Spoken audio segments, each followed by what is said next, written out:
Jenius Medis. Sebelum lanjut, bagi yang belum subscribe Cafe Novel, silahkan subscribe dan aktifkan lonceng notifikasi supaya tidak ketinggalan update terbaru dari kami. Jangan lupa juga tinggalkan like, komen dan share video ke medsos yang sahabat punya. Oke lanjut. Bab 371-375. Saat ini, Sen Shaokun bangkit dari tanah. Dia melihat ke arah Kong Yang dan orang lain yang tewas di tanah. Dia juga memandang Yan Zhou dan Mao Hai, yang penampilannya menyedihkan. Dia memandang Jericho Lee dengan ketakutan yang tidak dapat dijelaskan. Kamu. Jericho Lee meliriknya, kenapa, kamu takut? Sen Shaokun menunjukkan senyuman masam, saya menemukan bahwa saya tidak dapat memahami Anda sama sekali. Bagaimana Anda bisa memiliki kekuatan yang begitu kuat? Ada banyak hal yang tidak kamu ketahui, Jericho Lee tidak mau menjelaskan. Budidaya seni bela diri adalah rahasianya. Semakin sedikit orang yang Anda kenal, semakin baik. Apakah kamu tidak takut akan konsekuensi serius jika melakukan itu? Sen Shaokun berpikir bahwa pembunuhan Jericho Lee terhadap Kong Yang pasti akan menimbulkan masalah besar. Jericho Lee tidak setuju, ini akan menimbulkan masalah, tapi menurutku mereka lebih takut dengan penyebarannya. Dari awal hingga akhir, dia bertanggung jawab atas semuanya. Dia bisa melindungi dirinya sendiri atas nama pertahanan diri. Belum lagi Kong Yang adalah seorang praktisi seni bela diri. Bagi para biksu pencaksilat, membunuh orang adalah hal biasa. Hukum dunia sekuler tidak dapat menahan mereka sama sekali. Terlebih lagi, Yan Zhou dan Mao Hai ingin membalas dendam. Bukan Jericho Lee yang akan kehilangan muka, tapi mereka. Selama kedua orang ini punya otak, mereka harus bertindak seperti kura-kura dengan kepala menciut, bertindak dengan ekor di tangan, dan menutupi segala sesuatunya sebanyak mungkin, daripada menjadikan sesuatu menjadi besar dan membuat diri mereka terkenal pada akhirnya. Baiklah. Sen Shaokun tertawa getir. Kini dia merasa dirinya dan Jericho Lee bukanlah orang yang berada di dunia yang sama. Hilang. Keesokan harinya, hari ketiga, yaitu hari terakhir, ujian sertifikat kualifikasi praktek TCM. Pagi-pagi sekali, Jericho Lee datang ke rumah sakit pengobatan tradisional Tiongkok lebih awal. Setelah malam, semuanya tenang. Seperti yang dia duga, dia melawan Yan Zhou dan Mao Hai. Mereka lebih khawatir untuk menjadi besar daripada dia. Tentu saja, tidak ada ketegangan untuk menutupi masalah tersebut. Di taman bermain, saat ini hanya tersisa 100 peserta ujian. Beberapa peserta ujian berkumpul di sekitar papan buletin untuk melihat nilai mereka dan berbisik berpasangan dan bertiga. Ketika Jericho Lee muncul di ruang pemeriksaan, banyak orang mengalihkan pandangan mereka ke masa lalu dan berbisik. Lihat. Dia adalah Jericho Lee. 150. Apakah itu sebuah preseden? Ya. Skor penuhnya selalu 100. Dalam sejarah, saya belum pernah mendengar ada orang yang mendapat nilai lebih dari 100 pada penilaian bagian kedua. Apakah penguji terlalu bias? Yah, kamu salah. Bukan karena pengujinya bias, tapi mereka melakukannya dengan sangat baik. Kamu tidak tahu, dia menunjukkan keterampilan akupunturnya kemarin dan menyembuhkan penyakit penguji. Tidak. Dia adalah talenta pertama dalam kandidat tahun ini. Laguhan, tidak layak membawa sepatunya. Sepanjang jalan, suara diskusi terdengar di telinganya. Wajah Jericho Lee datar dan dia masuk. Jericho Lee. Melihatnya dari kejauhan, Sen Shaokun dengan cepat melambai dan berlari. Jericho Lee melihatnya dan menemukan bahwa dia mengenakan t-shirt merah muda hari ini. Dia tidak bisa menahan diri untuk tidak menunjukkan warna anehnya, berpakaian sangat buruk, apakah kamu akan merayu adikku? Sen Shaokun memutar matanya dan memasang tampang centil. Aku menyebutnya trendy. Kamu masih seorang wanita besar. Kamu terlihat putih dan lembut. Anda memiliki potensi untuk menjadi wanita besar. Jericho Lee mengedipkan mata. Kamu wanita besar. Sialan Sen Shaokun tidak bisa berkata-kata. Ini sungguh merugikan. Dia terlihat seperti apa? Kenapa kamu tidak bernyanyi untukku? Jericho Lee terus menggoda. Sen Shaokun memiliki beberapa garis hitam di dahinya. Dia mengubah topik pembicaraan dengan wajahnya dan berkata, jangan bicarakan ini. Nah, apa yang terjadi kemarin? Jericho Lee tidak berputar-putar sejenak. Sen Shaokun melihat sekeliling dan melihat tidak ada orang di dekatnya. Lalu dia berbisik, tentu saja Yan Zhou dan Mao Hai. Kamu memukuli orang seperti itu, tidak ada yang memintamu pergi ke kantor polisi. Mereka harus rela, Jericho Lee menggelengkan kepalanya. Sen Shaokun melotot, mereka tidak memanggil polisi untuk menangkapmu. Matahari mulai terbit di barat. Jericho Lee memelototinya dengan marah, apakah kamu benar-benar ingin aku ditangkap di kantor polisi? Aku tahu kamu tidak memiliki hati yang baik. Tidak, saya tidak bermaksud begitu. Sen Shaokun mengikat lidahnya sebentar dan mengelusnya lama sebelum dia berkata, saya pikir sesuatu yang begitu besar telah terjadi, yang seharusnya memiliki dampak sosial yang besar. Tapi saya terkejut. Saya tidak menyangka mereka tidak berencana memanggil polisi sama sekali. Tampaknya mereka bersalah atas pencurian. Ayo. Ini adalah awal ujian. Saya tidak akan membicarakannya dengan Anda. Jericho Lee berbalik dan berjalan ke dalam gedung. Di pintu masuk gedung, seorang staf berseru, tempat ujian masih auditorium kemarin, yang namanya terbaca, siapa yang masuk? Atau Anda akan didiskualifikasi karena mengganggu perintah ujian. Di auditorium memang ada beberapa penguji asli, namun kali ini berbeda. Di depan penguji terdapat meja yang di atasnya terdapat beberapa lembar kertas dan pulpen, serta satu set jarum perak untuk pemeriksaan. Tentu saja, ada juga tukang tusuk jarum perunggu. Jericho Lee adalah orang pertama yang membaca namanya. Saat ia masuk ke ruang ujian, seluruh penguji sangat terkesan dengan penampilannya kemarin. Wajah Yu Hua menunjukkan senyuman tebal, dengan cara yang sangat ramah, omong kosong, saya tidak banyak bicara lagi, Jericho Lee, pertanyaan pertama, jelaskan gejala nekrosis ginjal. Mendengar perkataan tersebut, Jericho Lee menjawab tanpa ragu, yang pertama adalah pembengkakan di seluruh tubuh, dengan tingkat pembengkakan yang bervariasi di seluruh tubuh, terutama di wajah, tungkai bawah, dan skrotum. Pembengkakan tersebut bisa berlangsung berminggu-minggu atau berbulan-bulan, dan bisa hilang sewaktu-waktu. Setelah infeksi, terutama infeksi streptococcus, edema akan kambuh atau memburuk, bahkan muncul azotemia. Yang kedua adalah gejala gastrointestinal. Setelah menjawab, Yu Hua mengangguk puas, dan jawaban Jericho Lee akurat. Tanpa melewatkan satu detail pun, yang dapat digambarkan sebagai jawaban standar seperti buku teks. Sepertinya kamu tidak perlu menguji keterampilan dasarmu. Menurutku keterampilan dasarmu mungkin lebih baik daripada kami. Yu Hua tersenyum, mari kita masuk ke penilaian kasus yang sebenarnya. Baru saja, berdasarkan gejala nekrosis ginjal yang Anda jawab, tunjukkan kepada kami setidaknya satu pengobatan, bahkan jika Anda lulus tes.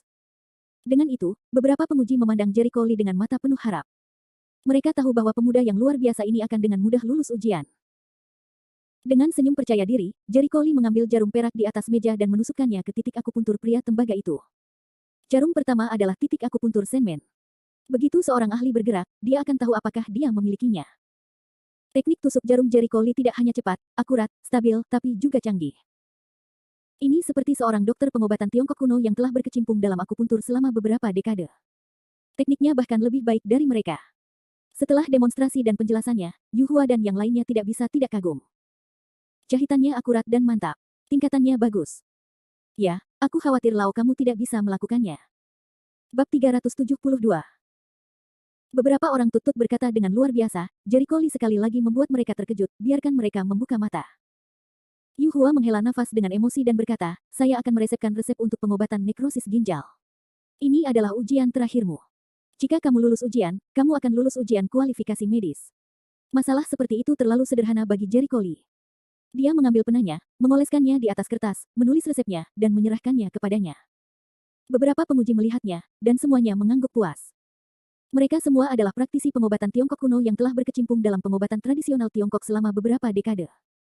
Secara alami, mereka tahu apakah resep tersebut efektif atau tidak. Yu Hua berkata sambil tersenyum, Jericho Lee, apakah kamu tertarik bekerja di rumah sakit pengobatan Tiongkok? Atau, aku bisa memperkenalkan seorang master kepadamu. Bakat sepertimu harus memiliki panggung yang lebih luas untuk menunjukkan bakatmu. Arti dari hal ini sudah jelas, tetapi secara umum, memperkenalkan seorang master berarti menerima seorang magang. Wajah beberapa dokter TCM lainnya berubah. Faktanya, mereka memiliki pemikiran serupa di hati mereka, tetapi mereka didahului oleh Yu Hua sebelum mereka berbicara. Dalam masyarakat yang terburu nafsu, mau tidak mau mereka menyukai bakat mereka sehingga bisa menemukan kandidat yang baik untuk belajar pengobatan Tiongkok dengan mudah. Jericho Lee tertegun dan segera menggelengkan kepalanya. Terima kasih atas kebaikan Anda. Saya sudah memiliki seorang guru. Saya tidak akan memuja guru lain lagi. Beberapa penguji tidak bisa menahan diri untuk tidak menghela nafas. Faktanya, mereka semua mengharapkan hasil seperti itu. Bagaimanapun, betapapun hebatnya seorang jenius, dia tidak bisa belajar tanpa seorang guru. Jericho Lee harus memiliki seorang guru untuk membimbingnya. Tentu saja penolakan Jericho Lee tidak membuat mereka marah. Sebaliknya, mereka lebih mengapresiasi Jericho Lee. Kenyataannya, banyak contoh murid berbakat yang ketika bertemu dengan seseorang yang lebih berkuasa dari majikannya sendiri, langsung melupakan majikannya dan memuja orang lain sebagai guru. Di mata mereka, orang-orang seperti itu sama sekali tidak tahu berterima kasih. Mereka dapat merasakan bahwa Jericho Lee sangat menghormati tuannya saat ini. Kualitas inilah yang paling mereka hargai. Sungguh magang. Beberapa orang pasti iri pada orang yang bisa menerima Jericho Lee sebagai muridnya. Baiklah, Jericho Lee, kamu telah lulus ujian dan boleh pergi. Kamu Hua berkata tanpa daya. Jericho Lee membungkuk sedikit kepada beberapa orang dan pergi sambil tersenyum. Saya tidak tahu orang beruntung mana yang bisa menerima murid sebaik itu. Saya harap saya tidak merusak kualifikasinya. Beberapa penguji dipenuhi dengan emosi. Meninggalkan ruang pemeriksaan, sebelum Jericho Lee mengambil beberapa langkah, Sen Shaokun datang dan berkata, Jericho Lee, kamu seharusnya lulus penilaian ketiga, kan? Apa yang kamu dapat? Tiba-tiba di luar ruang pemeriksaan menjadi sunyi. Semua orang menyatukan pandangan, satu demi satu memasang telinga. Melihat begitu banyak orang memandang dirinya sendiri, Jericho Lee juga tidak berdaya. Syaratnya menjelaskan penyebab penyakit, gejala, lalu cara pengobatannya. Pada saat yang sama, saya menggunakan akupuntur dan moksibusi untuk menusuk titik tembaga, dan akhirnya meresepkan resep. Saya tidak tahu apakah Anda akan mengikuti tes yang sama dengan saya. Jika sama, Anda dapat mempersiapkannya sekarang. Banyak orang langsung menunduk untuk mencari informasi tentang nekrosis ginjal. Jika mereka mendapat pertanyaan yang sama, mereka akan memanfaatkannya. Baiklah, terima kasih. Sen Shaokun menggosok tangannya dan merasa percaya diri untuk mengopernya. Jika tidak apa-apa, aku akan kembali dulu. Semoga beruntung. Setelah lulus ujian, Jericho Lee tidak perlu membuang waktunya di sini. Ketika dia pergi, dia tidak menyadari bahwa Bao Ziming dan Han Song menatapnya dengan kebencian di mata mereka. Di dalam bus, Jericho Lee kembali ke pusat medis Suande, berjalan di gang di pintu masuk pusat medis, dan melihat bagian dalam yang dingin. Mau tak mau dia bertanya-tanya mengapa tuannya begitu berkuasa sehingga dia harus membuka rumah sakit di tempat terpencil ini. Ketika dia sampai di pintu rumah sakit, Chang Suande, yang baru saja keluar dari aula dalam, melihatnya dan wajahnya sedikit terkejut. Dia kembali begitu cepat. Apakah dia menyelesaikan ujiannya? Yah, aku sudah lulus ujian. Jericho Lee berkata sambil tersenyum sangat santai, setelah penilaian bagian ketiga, penguji langsung mengatakan bahwa saya lulus. Itu seharusnya menjadi ujian yang bagus, Chang Suande tidak mengalami kecelakaan apapun. Dia sangat jelas tentang level magangnya yang sebenarnya, dan pertanyaan tentang pemeriksaan sertifikat kualifikasi medis tidak sulit untuk mengalahkannya. Sekarang kamu sudah lulus ujian, ayo istirahat hari ini. Lagi pula, tidak ada pasien yang datang menemuimu. Aku harus memberimu hari libur. Tidak, Tuan. Saya tidak lelah. Selain itu, saya masih harus banyak belajar, tetapi saya tidak punya waktu untuk mengendur. Jericho Lee menggelengkan kepalanya. Tidak peduli betapa cemasnya kamu harus santai saja. Seperti kata pepatah, kerja dan istirahat digabungkan. Tuan, saya benar-benar tidak perlu. Saya tidak akan merasa lelah jika saya bisa belajar dari Anda. Hari ini, saya baru saja lulus ujian kualifikasi medis, yang merupakan ujian yang sangat mendasar. Jauh dari menjadi seorang dokter dengan kemampuan mandiri. Tujuan saya bukan hanya untuk menyembuhkan beberapa penyakit umum. Kakek saya mengajari saya bahwa dokter harus memiliki rasa membantu dunia, jadi tujuan saya adalah menjadi seorang dokter seperti master yang dapat menyelamatkan orang yang sekarat dan menyembuhkan yang terluka serta benar-benar memajukan dunia. Kemajuan besar dalam pengobatan. Tujuan Jericho Lee bukanlah menjadi dokter di rumah sakit, yang bukan merupakan cita-citanya.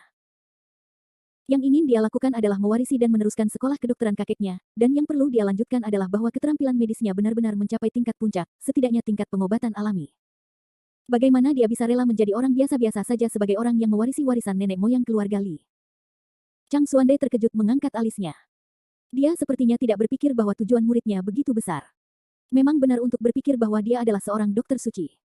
Jika muridnya ingin menjadi biasa-biasa saja, dia tidak bisa memandangnya. Untunglah kamu bisa memiliki tujuan sebesar itu. Jarang sekali kamu bisa berkonsentrasi pada keterampilan medis seperti ini. Chang Suande sangat senang. Muridnya memiliki tujuan yang jelas. Itu benar-benar acara yang membahagiakan. Jericho Lee berkata dengan serius, Tuan, apa yang kamu lakukan sekarang? Bisakah kamu mengajari saya sesuatu yang baru yang belum saya pelajari? Bagus. Jika Anda mau belajar, tentu saja saya bersedia mengajar. Paling puas dengan sikap rajin belajar Jericho Lee. Dia meletakkan barang-barangnya dan membawanya ke aula dalam dan mulai mengajarinya beberapa keterampilan medis baru. Sebuah apartemen sewaan di kota Lusu, Miao Xingxin sedang menelepon, tetapi nadanya sangat marah. Bibir, pergi dari sini. Apa yang kamu sembunyikan? Kurasa aku tidak bisa menemukanmu tanpa aku, kan? Di ujung telepon, bibir berbibir berkata sambil tersenyum masam, bisakah kita bicaralah dengan baik? Nadanya begitu kuat hingga dia takut. Apa yang bisa kuberitahukan padamu? Keluar dari sini, atau jangan salahkan aku karena bersikap kasar. Miao Xingxin bersenandung dingin. Bibirnya menelan ludahnya. Tubuhnya gemetar. Dia menangis dan berkata, kakak, itu benar-benar bukan urusanku. Ada pemimpin ketidakadilan dan pemilik hutang. Bab 373. Kentut. Miao Xingxin berteriak, apakah kamu masih berani memainkan permainan ini denganku? Kamu pikir aku akan tertipu? Bibirku, aku beritahu aku di mana azab sekarang. Atau aku tidak akan membiarkanmu pergi. Bahkan jika kamu pergi sampai ke ujung bumi, aku akan membunuhmu. Wajah berbibir menjadi pucat karena ketakutan. Dia berpikir betapa dia sangat tidak beruntung dan bagaimana dia mengenal Miao Xingxin. Dia ingin bertarung, tapi dia tidak punya nyali. Sejak terakhir kali Azabu, Kuang Ziming, memerankan Infernal Affairs dan menghitung Jericho Lee, plotnya terungkap, Kuang Ziming menghilang. Awalnya, hal semacam ini, berbibir juga sangat tidak berdaya, hanya tidak tahu caranya, Miao Xingxin bersikeras bahwa dia adalah kaki tangan, membantu Kuang Ziming menyakiti orang lain, melarikan diri. Aku benar-benar tidak tahu. Aku akan memberitahumu jika aku tahu. Keluh Lipet. Yah, menurutmu aku akan mempercayainya? Miao Xingxin meremehkan. Kamu pikir dia benar-benar akan bersembunyi, maukah kamu memberitahuku?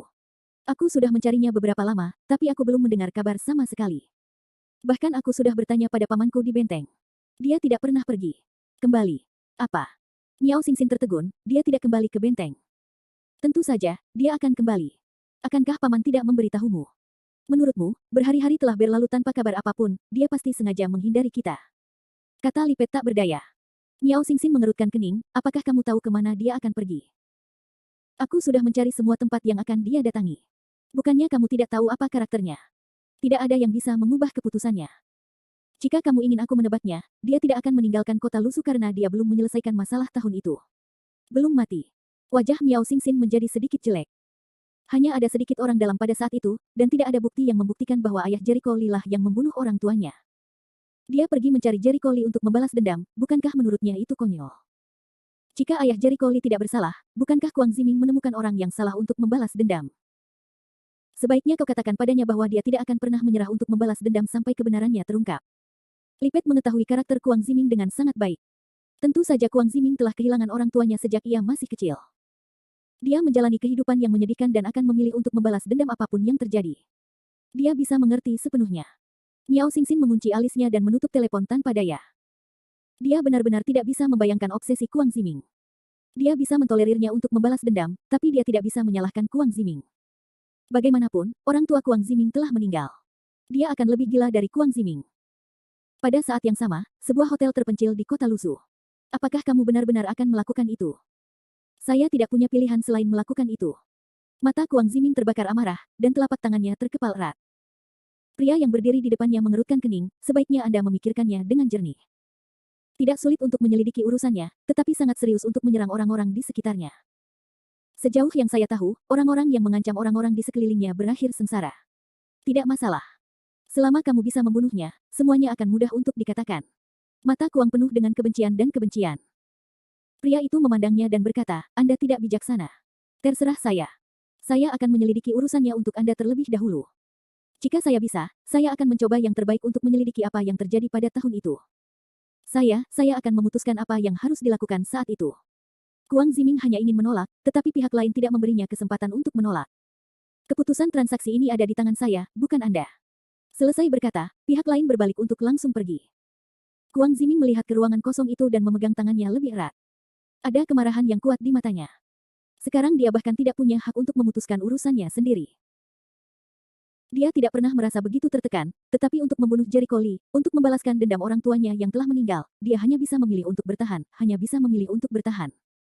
Tunggu sampai aku mengetahuinya, ketika kamu tidak punya tempat untuk mati.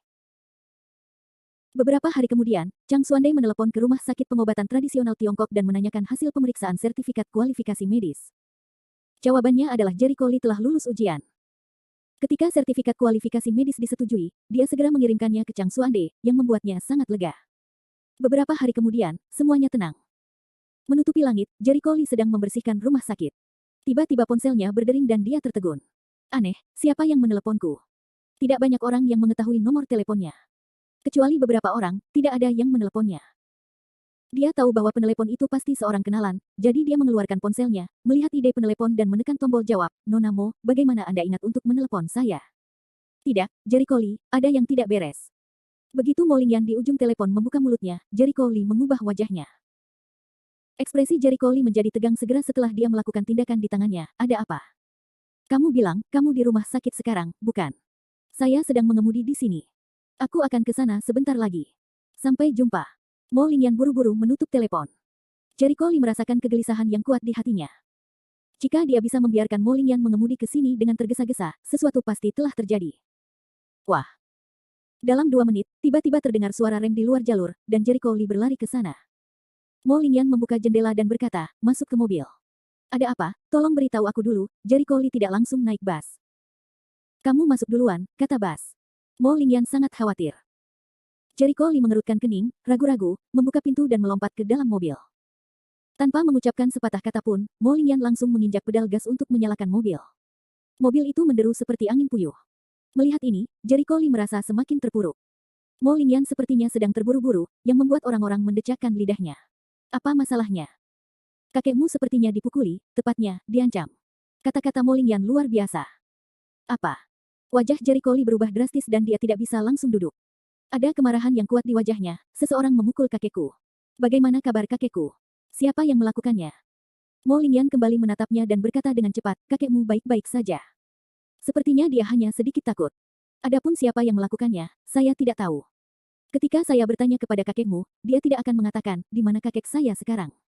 Jericho Lee mengepalkan tangannya. Sun Qiang membawanya ke rumah sakit di kota. Dia menjalani pemeriksaan, dan itu tidak masalah. Sekarang saya sedang beristirahat di rumah Wang Chuisfen. Angsa liar Mo Ling dengan keras menabrak kemudi, mobil melaju kencang dan bergegas keluar. Wajah tenang Jericho Lee tidak lagi berbicara, tidak heran Mo Lingyan akan datang terburu-buru, baginya, orang yang paling dia sayangi adalah kakeknya, apalagi kakeknya dipukul, sedikit terbentur, dia akan sangat gugup. Bab 374. Dari kaca spion, Mo Lingyan terlihat tangannya bersilang, urat di punggung tangannya membiru, dan wajahnya setenang air. Dia tahu bahwa hati pria itu kasar dan penuh badai, dan urat di punggung tangan mereka menunjukkan betapa marahnya pria. Mobil itu melaju kencang. 1 jam kemudian, ia berhenti di tujuannya. Keluar dari mobil. Begitu Mo Lingyan berbicara, Jericho Lee membuka pintu, melompat keluar dari mobil dan bergegas keluar seperti angin. Saudara Jericho Lee. Sun Qiangyi yang sedang menunggu di luar rumah melihat Jericho Lee dan bergegas menemuinya. Di mana kakekku? Jericho Lee bertanya. Beristirahatlah, ikuti aku. Sun Qiang bukan omong kosong, memimpin orang ke rumah. Rumah baru Wang Chuisfen telah direnovasi dan direnovasi. Ini beberapa kali lebih luas dan memiliki beberapa kamar tidur lagi. Salah satu kamar tidur terbesar kini penuh dengan orang. Apa yang kamu lakukan di sini? Wang Chuisfen tercengang saat melihat Jericho Lee. Bibi Wang. Jericho Lee berteriak, menoleh untuk melihat ke tempat tidur, dan melihat kakeknya sedang berbaring telentang. Dia mendorong kerumunan dan maju ke depan, apa kabar, kakek? Jericho Lee. Li Changrong melihat bahwa dia juga sedikit terkejut. Dia tidak bisa menahan diri untuk tidak melihat ke arah Sun Qiang dan Mo Lingyan. Dalam sekejap, dia menyadari bahwa mereka telah memberitahu Jericho Lee dan menggelengkan kepalanya sambil tersenyum. Saya oke. Apa yang baik-baik saja? Kamu telah dipukuli. Coba kulihat. Jericho Lee menggenggam pergelangan tangannya, meletakkan jarinya di atasnya, dan mulai merasakan denyut nadinya. Melihat tindakan cucunya, Li Changrong tertawa, aku benar-benar baik-baik saja. Apakah aku masih belum memahami tubuhku sendiri? Tidak apa-apa. Aku takut padamu. Jericho Lee tidak mempercayainya. Dia merasakan denyut nadinya dengan hati-hati. Setelah beberapa saat, dia yakin bahwa orang-orang itu baik-baik saja. Lalu dia akhirnya menaruh hatinya. Tidak apa-apa, orang-orang baik-baik saja. Semuanya mengatakan aku baik-baik saja. Li Changrong menggelengkan kepalanya sambil tersenyum. Ngomong-ngomong, aku sudah lama tidak bertemu denganmu. Jericho Lee, kemampuan medismu meningkat. Aku ingat kamu harus luluskan. Di rumah sakit mana kamu praktik? Sebelumnya aku mendengar kamu menelepon dan mengatakan bahwa magang sangat sibuk. Kenapa kamu belum menelepon ke rumah? Serangkaian pertanyaan membuat orang menunjukkan ekspresi aneh. Jericho Lee memandang Sun Qiang dan yang lainnya, ragu-ragu dan berkata, kakek, saya tidak berpraktik di rumah sakit manapun sekarang. Apa? Kamu tidak magang? Li Changrong cemas. Tidak, jangan khawatir, kakek. Jericho Lee sejenak tidak tahu bagaimana menjelaskannya. Setelah berpikir beberapa detik, dia berkata, saya telah memuja seorang guru manusia yang sangat berkuasa. Kakek, Anda adalah seorang ahli pengobatan tradisional Tiongkok. Anda pasti mengenal Dokter Suci itu, bukan? Dokter Suci. Li Changrong menunjukkan ekspresi terkejut, jangan bilang padaku bahwa kamu memuja Dokter Suci sebagai guru. Jericho Lee mengangguk, saya memang memuja seorang Dokter Suci sebagai guru. Apa? Li Changrong tersendat dan hampir jatuh dari tempat tidur. Kakek, pelan-pelan. Jangan terlalu bersemangat. Jericho Lee terdiam dan berpikir, apakah perlu terlalu bersemangat? Dia tidak tahu bahwa untuk pengobatan tradisional Tiongkok, Dokter Suci adalah keberadaan yang sulit dipahami, tidak hanya mewakili kekuatan, tetapi juga status dan kemuliaan tertinggi. Untuk dapat memuja seorang Dokter Suci sebagai seorang guru adalah masalah memuliakan leluhur kita. Li Changrong gemetar kegirangan, bibirnya bergetar dan dia menatap cucunya, katakan padaku dengan jujur, bukan kamu tidak menipuku. Apakah Anda benar-benar memuja Dokter Suci sebagai guru? Benar-benar. Kakek, apakah aku harus berbohong padamu? Jericho Lee terdiam, jika kamu tidak percaya padaku, kamu bisa bertanya pada Nona Mo. Mo Lingyan di satu sisi berkata sambil tersenyum, kakek Lee, Jericho Lee tidak menipumu. Apa yang dia katakan itu benar. Nama gurunya adalah Chang. Anda mungkin belum pernah mendengar tentang dia, tetapi kakek Chang terkenal di bidang pengobatan tradisional Tiongkok dan tinggal terpencil di kota Luzhu. Ya Tuhan, benarkah? Li Changrong pusing dan bersemangat. Terima kasih atas berkahmu. Kami keluarga Li berharap mendapatkan peremajaan. Melihat ini, Jericho Lee berkata dalam hatinya bahwa nenek moyang keluarga Li adalah orang suci medis. Mereka mungkin telah mencapai tingkat dokter ajaib yang legendaris. Mereka mungkin lebih kuat daripada Chang Xuande. Tapi lagi pula, itu terjadi bertahun-tahun yang lalu. Sekarang keluarga Li telah menurun, dan tidak ada gunanya menyebutkan kehormatan masa lalu. Li Changrong menggenggam lengannya dan berkata dengan sungguh-sungguh, Jericho Li, dengarkan aku. Karena kamu telah memuja Dokter Suci sebagai guru, kamu harus belajar keras untukku. Jangan mempermalukan reputasi keluarga Li kita. Jangan khawatir, kakek. Aku akan belajar keras. Jericho Li mengangguk dan berjanji. Mata Mo Lingyan di sampingnya menunjukkan warna yang aneh. Yang lain tidak tahu betapa kerasnya Jericho Li belajar kedokteran. Dapatkah dia melihat dengan mata kepalanya sendiri bahwa Jericho Li dapat membaca buku kedokteran sepanjang malam, mempelajari keterampilan medis, dan lupa makan dan tidur untuk belajar? Bahkan jika orang dahulu mengatakan bahwa kepalanya tergantung pada balok, kerucutnya menusuk pada tiang, saya khawatir dia tidak bekerja keras. Selain bakat medisnya yang luar biasa, ia pasti akan menjadi ahli pengobatan tradisional Tiongkok pada waktunya, dan bukan tidak mungkin baginya untuk menjadi dokter suci di masa depan. Li Changrong menghela nafas lega, dan merasa aneh, kamu pernah berpraktik di rumah sakit sebelumnya, seberapa baik kamu memuja orang lain sebagai guru? Apakah dokter suci itu di rumah sakit tempat kamu berpraktik? Hidup mengasingkan diri. Mereka yang tampil di depan umum di rumah sakit bukanlah pertapakan. Terjadi hening sejenak, dan mereka tidak berani menerima perkataannya. Li Changrong merasakan suasananya sangat aneh, betapa tidak ada yang menjawab perkataannya, dia mengerutkan kening pada Jericho Li, ada apa? Apakah kamu menyembunyikan sesuatu dariku? Ini, Jericho Li ragu-ragu selama beberapa detik, dan akhirnya memutuskan untuk berkata, kakek, banyak hal telah terjadi dalam beberapa bulan terakhir. Saya harap Anda tidak marah setelah saya mengatakannya. Anda mengatakannya. Seperti ini. Segera, setelah berlatih di rumah sakit rakyat, Jericho Li menyelamatkan Qi Wei. Namun, dia dijebak, dirusak, dan dikeluarkan dari Universitas Kedokteran dan Rumah Sakit Rakyat. Akhirnya, dia menemui jalan buntu oleh Qi Huaseng. Akhirnya dia diterima oleh Chang Xuande. Dia mengatakannya dengan sederhana, tapi semua orang bisa merasakan betapa kerasnya dia pada awalnya. Setelah mendengar ini, Li Changrong sangat marah, brengsek. Apakah Qi itu menindasmu seperti ini? Kamu menyelamatkan putranya, dan dia ingin membunuhmu. Jericho Li menggelengkan kepalanya, jangan marah, jangan marah. Selain itu, dia telah kehilangan jabatan resminya dan telah dihukum sebagaimana mestinya. Yang paling dipedulikan Qi Huaseng adalah topi resminya. Kehilangan topinya adalah hukuman paling kejam baginya. Li Changrong menghela nafas panjang dan menghela nafas, dasar anak bodoh, ketika kamu menghadapi hal-hal ini, kenapa kamu tidak menelepon ke rumah dan memberitahuku? Jericho Li berkata sambil tersenyum masam, aku tidak takut padamu. Lagi pula, Qi Hua terlahir dengan kepala besar. Kamu tidak bisa membantuku menyelesaikannya, bukan? Siapa bilang aku tidak bisa? Li Changrong tanpa sadar berseru. Begitu dia mengucapkan kata-kata itu, dia menyadari bahwa dia telah keceplosan. Bab 375. Dengan baik. Jericho Li tertegun, kakek, apa yang baru saja kamu katakan? Apakah kamu punya cara? Tidak, dalam kesannya, Li Changrong adalah seorang lelaki tua biasa, yang selalu tinggal di pedesaan dan bergantung pada dia sejak kecil. Qi Huaseng adalah pejabat orang tua. Dibandingkan dengan Li Changrong, yang tidak berdaya dan tidak berdaya, dia adalah orang yang kuat dan berkuasa. Li Changrong berkata dia bisa mengatasinya. Dia mendengar sesuatu. Kamu salah dengar, Li Changrong menggelengkan kepalanya dengan binar di matanya. Kakek, apakah kamu menyembunyikan sesuatu dariku?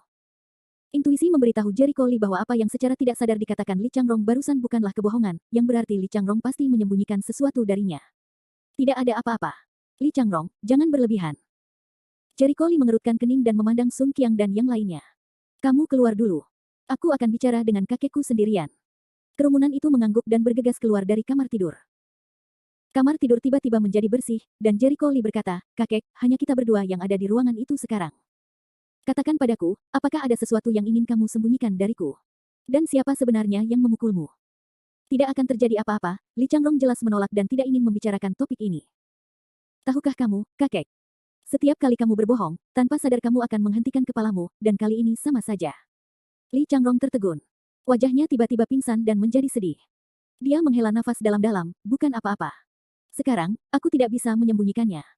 Benar saja, sesuatu telah terjadi. Ekspresi Jericho Li tegang. Dia belum pernah melihat Li Changrong menunjukkan ekspresi seperti itu. Terlihat bahwa persembunyian Li Changrong darinya seharusnya menjadi batu yang sudah lama ada di hatinya. Kamu baru saja mengatakan itu saat kamu magang di rumah sakit rakyat, ada seorang pria yang menjebakmu. Pria itu mengatakan bahwa ayahmu bertanggung jawab atas kematian orang tuanya. Li Changrong bertanya. Jericho Li tergagap dan berpikir, apakah yang dikatakan Miao Xingxin benar? Ya. Nama pria itu adalah Kuang Ziming. Dia bilang orang tuanya dibunuh oleh ayahku, jadi dia ingin membalas dendam. Karena dia mengetahui niat sebenarnya Kuang Ziming, dia selalu ingin mencari tahu kebenaran dari apa yang terjadi saat itu. Sayangnya waktu berlalu terlalu lama, dan dia masih terlalu muda pada saat itu untuk memiliki kesan apapun. Katanya benar atau salah, desah Li Changrong. Sebelum kamu masih muda, aku tidak berani mengatakan yang sebenarnya, karena takut kamu tidak tahan. Tapi sekarang banyak hal tidak bisa disembunyikan. Faktanya, Wen Yan tidak meninggal karena kecelakaan mobil. Dia hilang. Hilang. Jericho Li terkejut. Bagaimana orang baik bisa menghilang? Li Changrong duduk di samping tempat tidur dengan tatapan rumit. Wen Yan akan hilang. Ini ada hubungannya dengan Xin Lian. Sebenarnya, ibumu bukan wanita biasa. Konon dia kabur dari pernikahan di ibu kota. Awalnya, kupikir Xin Lian dan Wen Yan harus memutuskan hubungan di rumah setelah mereka menikah. Bagaimana kamu tahu bahwa kakekmu sama sekali tidak mengenali hubungan antara orang tuamu? Dia mengirim seseorang untuk membawa ibumu pergi. Wen Yan, anak laki-laki konyol, tahu bahwa dia tidak mampu untuk mendaki tinggi. Dia harus pergi ke ibu kota untuk mencari seseorang. Dia tidak pernah kembali setelah pergi ke sana. Rong Xin Lian adalah ibu Jericho Li. Jericho Li tercengang. Ia tidak pernah menyangka bahwa ayahnya, Li Wenyan, sama sekali tidak tewas dalam kecelakaan mobil, melainkan menghilang. Dalam kesannya, ibu yang lembut itu memiliki masa depan yang cerah. Tak heran ketika ia masih sangat muda, ia merasa ibunya tidak sama dengan perempuan petani pada umumnya. Nafas Jericho Li menjadi pendek, dan dia bertanya, karena ayahku sedang mencari ibuku, aku yakin dia belum mati. Dia seharusnya masih hidup, begitu pula ibu. Kakek, bukankah kamu pergi menemui mereka? Semula mengira orang tuanya yang sudah meninggal, mungkin masih hidup, tiba-tiba muncul secercah harapan di hatinya. Aduh, Li Changrong tiba-tiba menghela nafas dalam-dalam, matanya menunjukkan sedikit rasa sakit dan ketidakberdayaan, aku tidak pernah berpikir untuk menemukan bocah konyol Wenyan itu, tetapi ketika aku melakukannya, ayahmu telah menghilang. Saya tidak diperbolehkan memasuki gerbang keluarga Rong. Aku khawatir kehidupan ibumu tidak baik tahun ini. Untuk orang biasa yang tidak memiliki latar belakang, meskipun dia tahu bahwa Rong Xin Lian terjebak dalam keluarga, Li Changrong tidak ada hubungannya. Adapun putranya Li Wenyan, bagaimana dia bisa menemukannya jika dia mau? Ini tidak seperti manusia dalam keluarga besar. Mereka dapat menemukan seseorang dengan menggali 3 kaki. Selama bertahun-tahun, Li Changrong dan Jericho Li bergantung satu sama lain. Tidak ada waktu dan tidak ada cara untuk menemukan putranya. Dia hanya bisa memberitahu Jericho Li dengan air mata bahwa putranya telah meninggal. Jericho Li tiba-tiba mengerti segalanya, dan hatinya tidak bisa menahan kesedihan yang mendalam. Tak heran ketika ia masih kecil, ia selalu melihat kakeknya diam-diam merokok, mendesah, dan bertanya tentang orang tuanya. Dan kakeknya selalu marah. Tahun-tahun ini, Li Changrong menjalani kehidupan yang sangat menyakitkan, menderita hati. Kakek, apakah orang yang mengalahkanmu berada di pihak kakek? Jericho Li menebak keseluruhan cerita. Li Changrong memandang cucunya dengan bingung. Setelah beberapa saat, dia menghela nafas dan mengangguk, kakekmu yang mengirimkannya. Faktanya, mereka tidak memukulku. Mereka hanya mendorongku beberapa kali. Sikap mereka tidak terlalu baik. Ya, aku sudah tua pria dari keluarga biasa. Tentu saja mereka tidak menyukaiku. Kalau begitu mereka tidak bisa mengganggumu seperti itu. Tidak peduli apa, kita juga satu keluarga. Jericho Li marah, seluruh keluarga. Li Changrong menggelengkan kepalanya dengan tersenyum masam, nak, kamu naif sekali. Apa menurutmu mereka akan memperlakukan kita seperti mertua? Bahkan jika Anda bukan mertua, Anda setidaknya harus memiliki rasa hormat dasar yang harus Anda miliki sebagai pribadi.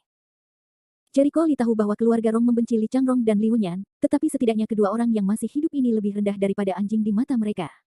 Nak, kamu terlalu sederhana. Li Changrong menghela nafas dalam-dalam, menurutmu apakah orang-orang itu setara dan dapat berdialog dengan setara? Tidak, orang-orang seperti kami, di mata sebagian orang besar, bukanlah apa-apa, sama seperti Qi Huaseng yang Anda provokasi sebelumnya. Di matanya, selain lebih tinggi dari identitasnya, orang lain adalah semut di matanya. Itu sebabnya saya ingin Anda belajar kedokteran dan maju. Karena jika Anda tidak menonjol, tidak ada yang akan mengagumi Anda, atau bahkan memiliki kemampuan untuk melindungi diri sendiri. Li Jericho Li mengepalkan tinjunya, dan dia mengerti segalanya, jadi keluarga Rong mengirim seseorang untuk memperingatkanmu bahwa kamu tidak boleh ada hubungannya dengan keluarga Rong, kan? Aduh, Li tidak menjawab secara langsung, tapi menghela nafas. Jawabannya jelas. Seperti dugaan Jericho Li, keluarga Rong mengirim seseorang untuk mengancam dan memperingatkan Li Changrong bahwa identitas Li Wenyan rendah dan tidak pantas untuk Rong Xin Lian. Itu peringatan dan penghinaan. Sebelum Li Changrong mengatakan bahwa dia memiliki kemampuan untuk menghadapi Qi Huaseng, itu jelas juga mengacu pada keluarga Rong. Meskipun keluarga Rong meremehkan Li Changrong dan Li Wenyan, Jericho Li adalah putra Rong Xin Lian dan darah keluarga Rong. Saat ini, keluarga Rong tidak dapat diselamatkan.